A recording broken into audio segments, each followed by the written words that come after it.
Welcome to Real Time, Florida Sportsman. This week we're at Boca Raton and we're looking for pelagics. It's time to find the shortest route to the hottest bite. We scan the Florida Sportsman community looking for the best fishing reports and travel to make real anglers our local guides. Give me some of that! Together we let you in on secret spots and hometown moves. That's what I'm talking about! Oh yeah, she's done for now. This week we head out of Boca Raton Inlet. We'll be live baiting, looking for pelagics. Wow, dude. Woo-hoo-hoo-hoo-hoo! Nice! God, how cool is that? All coming up on Real Time, Florida Sportsman. Hey Ryan. How you doing, George? Good, man. Looking forward to it here, huh? Yeah, man. Nice day. Get out there, go catch some fish. What a beautiful location. Yeah, no doubt. God, this place is sick. Even if we don't catch fish, it's nice to be down here. Let's get out there. All right, man. Boca Raton is located on the southeast coast of Florida. You know, with its proximity to the Gulf Stream and abundance of reef systems, it's a perfect place to slow troll and kite fish with live baits when you're looking for pelagics. All right, first thing this morning, Boca Inlet, Ryan Tubbs. What do you got planned for us? Well, we're gonna go out there, go look for some nice current to the north and some blue water. We're gonna try slow trolling a little bit this morning until we get enough wind to put some kites up. Hopefully catch some sails, some kings, maybe wahoo, maybe a little bit of everything. So we got the bait already, stopped by one of your pens, picked up some goggle eyes. That's the real preferred method down here is live baits. So the bait is the key, right? Yeah, good bait, good fish. We're sitting down here, we're in February, actually beautiful weather. Temperature's supposed to be in the 80s today. It's hard to beat South Florida this time of the year. Beautiful location out of Boca Inlet. We've had great success filming out of here before, so I'm excited for the day. Yeah, me too. Conditions were perfect as far as Chamber of Commerce weather. Not so perfect for fishing though. You know, these calm days can be tough for fishing. You know, it seems as if snottier the weather, the better the bite. These clear skies, light winds, are not always conducive for fishing. We know we're gonna have the odds somewhat stacked against us, but we're hopeful leaving the inlet. I'm excited to be running the brand new 260 LTS from Triton. Big bay boat, newly designed. We actually have hull number 1, the first one produced. It's a great platform. I'm excited to get it out here and see what it can do. All right, we stopped out here about 100 feet of water. Yep. Got some nice blue water, a little tide to the north, and saw some flyers in here too. So what's our plan? Just gonna slow troll? We don't have enough wind for a kite. Yeah, what we're gonna do is we're gonna fish 2 deep rods with a 4 to 6 ounce sinker on there. Okay. We're gonna put it 15, 20 feet up the line. You'll put it on your Bimini twist. Okay. And fish 2 rods up top on spinners and kind of just pull them around and see what we can capture. Let's get on. All right. Ryan's been on a decent bite. You know, he hits the reef systems hard. He does a lot of king fishing in the area, sail fishing tournaments, as well as, sword fishing. So he's really dialed in on the area. It's kind of hit or miss this time of the year, but we're hopeful for, a good day out on the water. So we're just gonna run four lines. On a smaller bay boat like this is kind of a perfect setup. Not a lot of wind. So to keep the baits nice and straight, all you need to do is just bump it in gear. Just enough to keep the boat moving. It'll keep the bait swimming. You can cover a little bit more water. He's going to put some weights on a couple to get him down deeper. It's a really effective way of fishing on the east coast of Florida. So how do you weight these down? What we're going to do is we're going to put got a little bit of telephone wire. You got a 4-ounce lead, and you put it right on your Bimini twist. You just twist it around 3-4 times and send it down. When you get a bite, a lot of times the lead will fall off, and then you don't have to worry about the lead anymore. And we're just using wire today because a lot of kingfish, as we learned in the past too, doing this type of fishing, there's wahoo out here, a lot of toothy critters. So you're really not going to cut down on your sail bites. They're still going to eat it. So it's nice to run a piece of tracer wire. We got a little stinger rig in the back too. You never know what you're going to encounter. It's better just be prepared for everything. You don't want to lose a good wahoo to cut mono leader. The use of these mylar dredges have become more and more popular with slow troll and live bait. A lot of the sailfish guys during tournaments are using them. And it's something that you can do to increase the profile, and it looks like a great school of bait fish behind the boat. You know, and I've kind of adapted it for a bay boat use, and I drape it right through, actually through the power pole. Works perfect when you're slow trolling. Mylar dredge, it's just an added tool to, you know, improve your chances of you know, fish seeing your baits. All this thing is just something down there creating a profile that looks like a school of bait fish. And with a Mylar dredge, you know, these big boats are pulling these dredges with natural baits. They can have 50, 75, you know, natural ballyhoo or mullet on them.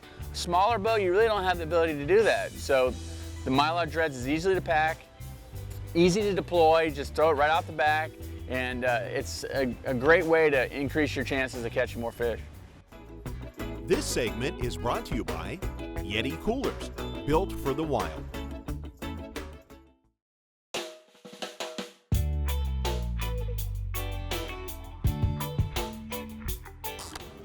What do you think, Ryan? There we go. Got him? Yep. King, maybe? I don't know. Clear that line for you? You just leave them out. Just slow trolling along, reef line, marking a bunch of fish. Never know what it is out here. That's the great thing about coming out here live baiting. You just don't know. Good gaff. What's it look like? Like a little 10-pound king. Oh yeah. Not bad. Hey, saw the boat, he didn't like that. No doubt. There we go. Got the skunk off the boat. Yeah, first one's always the hardest. All right. Typical size that you're getting down here this time of the year? Yeah, 10, 12 pounders.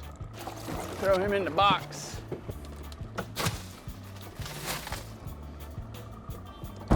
These waters this time of the year, you can get tons of these smaller kings.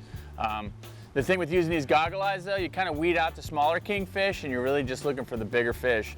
Hence the use of wire and stinger treble hook. But the first one was a decent one. So these slick calm conditions, they can make fishing kind of tough though, right? Yeah, this slick column definitely makes it tough. You don't want it too nice. No, The nicer it is, usually the tougher the bite is, but I tell you, those snotty days you come out here and the wind's howling, easy to keep a kite up, the fish are chewing. You gotta work a little harder when it's slick like this, but we're catching them. Yeah, we'll get on them. We'll pick away. That one smoked off.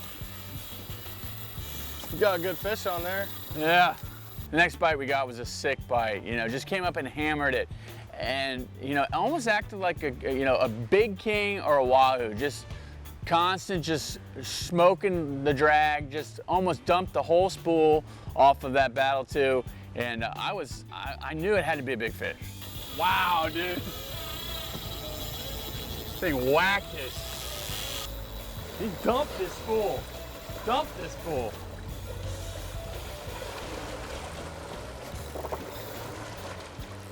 Stop finally. Yeah. Think it's a big king? Either that or a wahoo. That was an impressive first run. You took almost all your line on the first run. This thing holds like 350 yards at 20 pound and it about dumped the whole thing on the first run. I'm on another line here. I'm on the other long line, the other flat line. Yeah, we got a little tangle. I don't think it had much to do with it though. I mean, less pressure. I was putting less pressure on him when I was fighting him with the tangle, and it just bit through, you know? It just came across his mouth the wrong way and broke us off. Oh no, did I lose him? Did you? Oh no. Probably bit through your wire. Oh, you're kidding me. Yep, bit through the wire.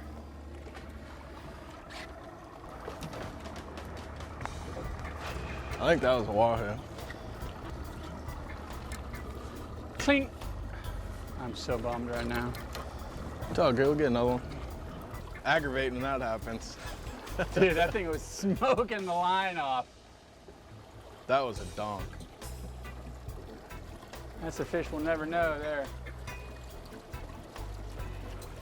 After a while battling him, something gave, you know. He actually bit through the wire. And talking to Ryan, he said, you know, you have to scale the wire down. In these calmer conditions, this clear water, you have to back your tackle down. And unfortunately, because of that, you know, I think I might have lost his fish. Yeah, the bite slowed up. You know, we decided we made a little run, jog up to the north, looking for some fresh, cleaner water. The radio was slow, really nothing was going on. Finally, though, we had enough wind. We saw a sail flopping out in front of us. We decided to deploy the kites. We got a sail right here in front of the boat. Come on. All right, we got a little wind. We had sailfish flopping around in front of us, so we're going to a party. Playing with helium. You know, you need a decent breeze, probably 5 to 8 miles an hour, even with a helium balloon to deploy a kite. These guys down here have this stuff so dialed in that they have these helium tanks, they inflate these balloons and it helps hold the kite up in the air. Even with that helium balloon though, you need a little bit of breeze to keep the kite up. Conditions were right now for it. It's a great way to present a bait on the surface, you know, to sailfish and other pelagics, so this was the technique that we were gonna try. This segment is brought to you by Penn. Let the battle begin.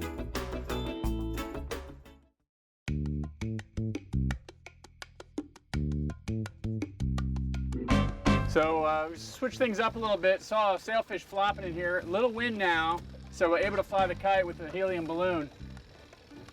And this is one of the, you know, probably one of the best ways to target billfish in this region. Flying kites off the bay boat. It's a great presentation. You just sit these goggle eyes up on a kite and just dangle them right below the water surface. Send out a lot of vibration. Got the trolling motor in the water. Sure you check all your clips before you put all your stuff out. Make sure they ain't too tight, not too loose. Kite fishing is so great because it presents the bait right up on the surface.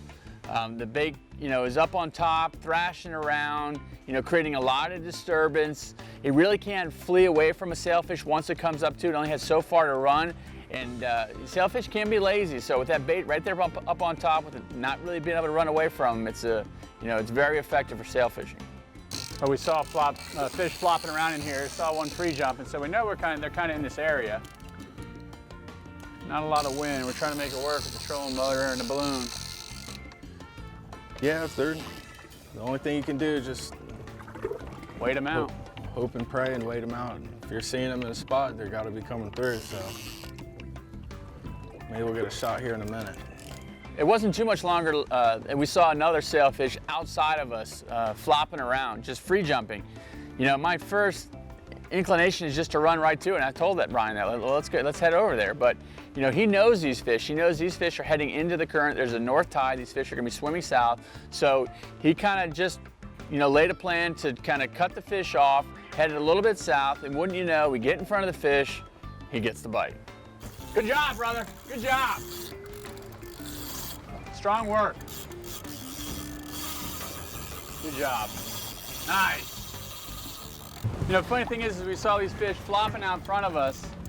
I wanted to run right to them. Ryan knew better. He said, let's run to the south. They're moving south, down tide, down current. He kind of just made our way just out in front of where we saw them flopping. They got bit, man. They bit the flat line. Didn't even take the kite baits. Bit the flat line. Funny thing is they all have wire on them because there's a lot of kings out here. You know, people think you need, oh, you can't use wire for sailfish. They don't care. Woo-hoo-hoo-hoo-hoo! Nice! You kind of just drive straight to him there. Watch that kite.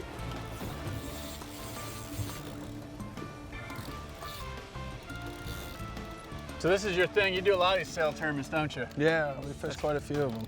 It's real popular down here, and especially in the wintertime.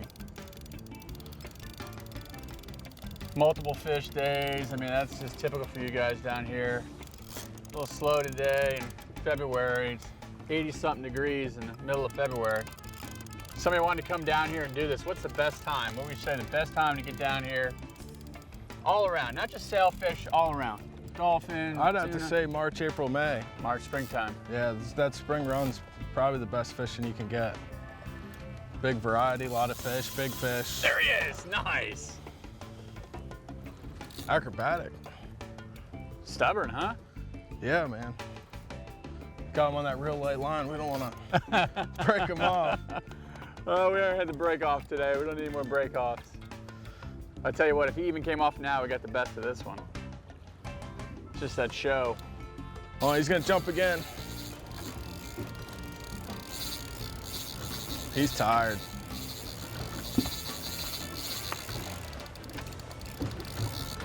He's tired, he's wearing himself out. It's a half-hearted jump. You go all the way up underneath? Are you good? No, Come back out? Here's coming. Look at that. What a pretty fish. All right, let me go ahead and land this one. Whew. She's tired. Yeah, she should pop up right here. Nice fish. Foul hook. Foul hook, that's why. Need some pliers there? Yeah.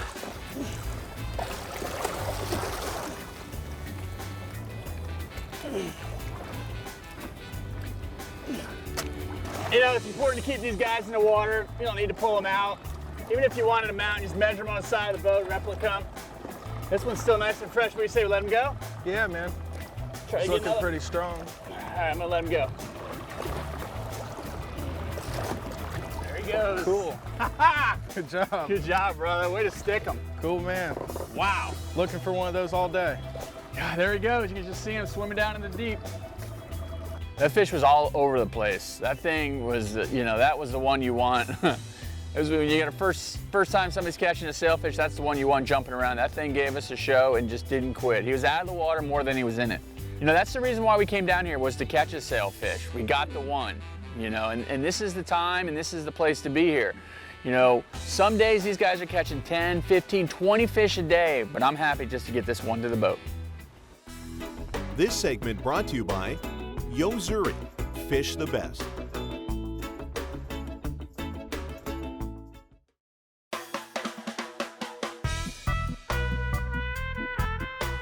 In today's seminar, I'm going to talk to you about utilizing your smaller boats offshore. You know, we're on a 26 Triton today. It's a big platform and it's an adequately sized boat to be out here on most days. It's a great platform to even fly the kites. With the assistance of the trolling motor, these bay boats have huge live well systems, which is really important to keep your baits nice and frisky when you're out here. You know, also with the advancement of electronics and the use of personal locator beacons, you know, it made it much safer to be offshore in a smaller boat.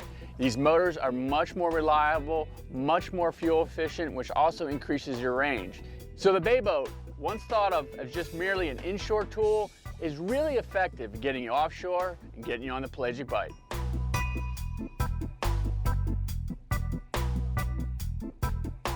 Yeah, things were definitely slow. You know, everybody's kind of, you get lulled into some boredom, you start taking naps, the cameramen are laying around, everybody's laying around, you're looking for food to eat, changing music, songs up, just hoping for the bite, you know, hoping something changes. It took us a while, you know, but then we got another king bite. Pretty slow bite so far, struggling. You know, had a good bite off early this morning, small king. You gotta put the time in though. Got another king bite here. We're marking plenty of fish. They gotta eat. It's just a matter of time.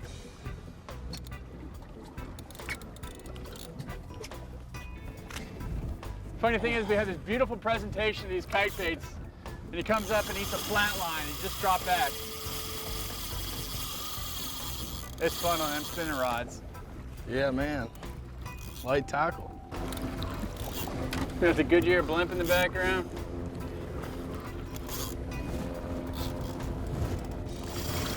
Just ain't ready yet. Nice. That's why you need wire right there. Look at the teeth on that thing. Razor sharp. Sometimes you just gotta know when to call it. You know, we got a couple kingfish, got the sail bite. I was hoping to get a dolphin or a wahoo to bring back, have Chef Matt at the Waterstone cook for us, but it just wasn't happening. The Waterstone is a really nice place. I mean, right on Boca Inlet, you can't ask for a better location. Right at the mouth of the inlet, just recently renovated, beautiful rooms, you know, awesome restaurant and bar, just a perfect place to stay if you come down here and fish. We're gonna get some dinner at Waterstone. We had a great table outside on the water. You know, Chef Matt had something prepared for us. He was just gonna kind of a la carte it for us, just bring us out whatever he wanted to bring us. And I tell you what, man, we ate like kings. We didn't bring him anything to cook for us, but I don't know. He found some fresh fish, had some steak for us and some pork chops. And then dessert. We guys practically had to be rolled out of the place at the end of the night. Ryan's, you know, like a typical guy down here, one of the young guns. You know, there's so many, this is such a popular area for sport fishing and tournament fishing that these young and upcoming guys are, you know, they're the kind of the future. They're trendsetters. They come up with new techniques and they're eager and they're energetic. So it's always fun to fish with these young guys. You know, I kind of learned this kite fishing from these guys that I fish with, from the Ryans and in the past shows, the Nick C's and all these guys, and I've, you know, utilized these techniques, brought them home, and I actually tarpon fish now, you know, with kites. Everybody looks at me strange, but it's a very effective way of presenting a bait.